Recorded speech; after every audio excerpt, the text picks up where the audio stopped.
সবাইকে ধন্যবাদ জানাচ্ছি। আমাদের উত্তরবঙ্গের পরিবেশ নিয়ে বিভিন্ন সময়ে আমি ব্যক্তিগতভাবে এবং আমাদের সংগঠন এই প্রজন্মের পক্ষ থেকে অন্যান্য সবার সাথে একত্রিত হয়ে বারংবার পরিবেশের উপরে যে এক ধরনের অত্যাচার সংগঠিত হচ্ছে সেই নিয়ে মানুষের মধ্যে সচেতনতা তৈরি করা এবং রুখে দাঁড়ানোর চেষ্টা করেছি। সাম্প্রতিককালে আমাদের উত্তরবঙ্গের পাহাড়ে ধস, ভূমিকম্প, হরপাবান, ক্লাউড বাস্ট, বন্যা ইত্যাদি বিভিন্ন প্রাকৃতিক দুর্যোগের মধ্যে দিয়ে গিয়েছে।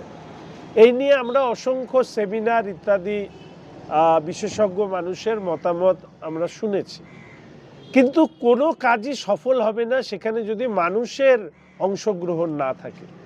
তাই এই প্রজন্মের পক্ষ থেকে আগামী 30শে নভেম্বর এই দিনে আমরা একটি কর্মসূচি নিয়েছি।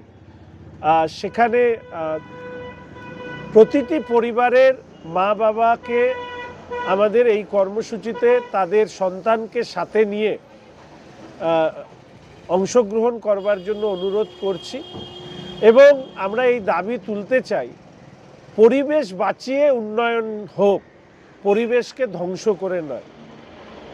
একদিকে যেরকম বিভিন্ন উন্নয়নের কর্মযজ্ঞ চলছে, তার প্রভাব পরিবেশে পড়ছে, তার পাশাপাশি আমাদের এই অঞ্চলে অবৈধ বালি খাদান, ক্রাশার, বনাঞ্চল কেটে বিভিন্ন বাণিজ্যিক কমপ্লেক্স তৈরি করা এবং দুর্ভাগ্যের হলেও পাহাড় সহ বিভিন্ন জায়গায় অনেক বিশালাকার যে কমপ্লেক্সগুলো তৈরি হচ্ছে, পরবর্তীকালে আমরা যা উন্নয়ন করছি তা যখন প্রকৃতির রোষে পড়বে, সেই ধ্বংস লীলা থেকে মুক্ত হতে, উন্নয়নের থেকে বেশি সেখান থেকে মুক্ত হতে খরচ আমাদেরকে করতে হবে।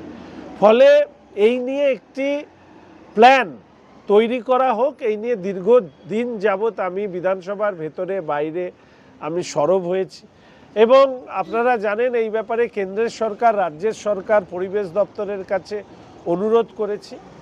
কিন্তু এই 30শে নভেম্বরের তরাই স্কুল থেকে সেবক মোড় আমাদের এই ছোট্ট র্যালির মূল বিষয়টি হচ্ছে, আপনি আপনার পরিবারের সন্তানকে সাথে নিয়ে এই র্যালি অর্থাৎ পরিবেশ বাঁচিয়ে উন্নয়ন এই স্লোগানে আপনারা আমাদের সাথে যুক্ত হন। কারণ আমাদের সন্তান ভবিষ্যৎ প্রজন্ম এবং ভবিষ্যৎ পৃথিবীকে যদি রাখতে হয় তাহলে সন্তানদেরকেই সামনে এগিয়ে নিয়ে আসতে হবে, সচেতন করতে হবে। এই পৃথিবীটা ভবিষ্যতে তাদের জন্য যাতে বিষময় না হয়ে ওঠে। আমি অনুরোধ করব সকাল 7টায় তরাই স্কুল থেকে এই র্যালি হবে। একেবারেই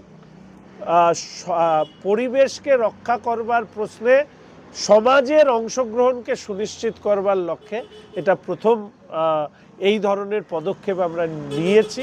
আশা রাখি ভবিষ্যতে এই পদক্ষেপ আরও বিস্তৃত হবে। বিশেষ করে বিভিন্ন স্কুল, শিক্ষা জগতের লোকেরা, বিভিন্ন স্তরের যারা রয়েছেন তারা তাদের আঙ্গিকে, তাদের বিভিন্ন পরিবেশপ্রেমী সংগঠন রয়েছে, তারা তাদের আঙ্গিকে এই কাজ করলে খুশি হব। সবার কাছে অনুরোধ থাকলো যে আপনারা এই র্যালিতে অংশগ্রহণ করুন। আর সাংবাদিক বন্ধুদের কাছে অনুরোধ করলো, আমার ধন্যবাদ থাকলো যে আপনারা, বিষয়টা হয়তো অত্যন্ত সাধারণ কিন্তু এই বিষয়টা অত্যন্ত গুরুত্বপূর্ণ। পরিবেশ সচেতনতা, উত্তরবঙ্গের পরিবেশ রক্ষা করবার ক্ষেত্রে সাংবাদিক বন্ধুরাও ভূমিকা পালন করুন এই আবেদন করছি।